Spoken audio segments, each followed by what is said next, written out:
বর্তমানে আছি হচ্ছে কুমিল্লা দাউদকান্দি। তো অলরেডি আজকে ট্রিপ নিয়ে যাইতেছি লক্ষ্মীপুর চন্দ্রগঞ্জে।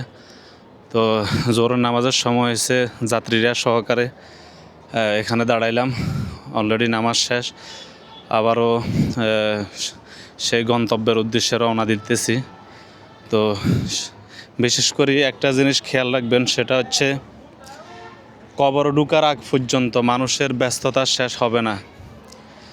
এটা হচ্ছে এক নাম্বার বিষয়। দ্বিতীয়ত হচ্ছে এই ব্যস্ততার ফাঁকে ফাঁকে দুনিয়া ও আখেরাতের কামিয়াবি হাসিল করতে হবে।